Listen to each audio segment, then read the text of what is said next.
میرے جیسے فقیر پڑھانے والا آدمی درس تدریس کے علاوہ کچھ بھی نہیں ہے. قاری عثمان کو اللہ جزائے خیر دے, اس نے اس بریگیڈیئر کو کہا کہ کچھ خدا کا خوف تو کر لو. سمجھ شریف میں ہے کہ نہیں ہے؟ کچھ خدا کا خوف کر لو. یہ وہ بندہ ہے, اس کی کوئی سیاسی نہ سرگرمی ہے نہ کسی تحریک میں یہ ہے, یہ صرف پڑھنے پڑھانے والا آدمی ہے. کس کو پکڑ کر کے تم نے لایا ہے؟ سمجھے؟ قاری عثمان کو اللہ جزائے خیر دے, اس نے بھی مفتی نعیم رحمۃ اللہ علیہ نے بریگیڈیئر کو گالی دی, کہا تیرے جیسے بغیرت کوئی نہیں ہے کائنات میں, تمہارے جیسے ذلیل بھی نہیں ہے. تم نے اس کو پکڑا, اس کے ہر جگہ شاگرد ہے, تم پر پاکستان کا ایک ایک پتا بھی تم پہ لعنت بھیجتا. کس لیے اس غریب کو تم لوگوں نے پکڑا؟ یہ تو پڑھنے پڑھانے والا ہے. سمجھ شریف ہے کہ نہیں؟ میں بیمار نہیں تھا لیکن بیمار ہو گیا, پیٹ میرا خراب ہو گیا.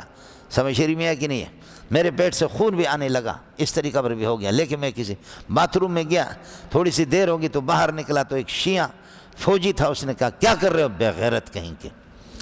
سمجھ شریف ہے کہ نہیں؟ بولو زرداری زندہ باد, بولو نواز شریف زندہ باد, بولو عمران خان زندہ باد, بولو شہباز گل زندہ باد, مائی فردوس عاشق زندہ باد, ریحام خان زندہ باد. یہ وہ ہمارے ملک کے ہیرو ہے, ہمارے جیسے ذلیل زیرو ہی زیرو ہے.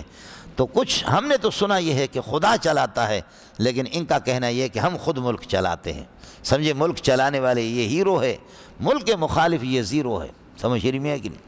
میں اپنے انتظامیہ سے کہہ چکا ہوں, میں نے کہا تم فوج ہٹ جاؤ, صرف ہمیں 1 سال حمالہ کرو, صرف ہمیں اجازت دے دو. اگر کشمیر کو ہم نے مولویوں نے آزاد نہیں کیا تو لعنت بھیجنا. اس لیے بریلوی ہو یا جماعت اسلامی ہو یا دیوبندی ہو یا اہل حدیث ہو, یہ چاروں, یا سکھ ہو یا ہندو ہو, ہر بندہ چاہتا کہ یہ ملک باقی رہے. یہ عظیم نعمت ہے, سوائے شیعہ کے.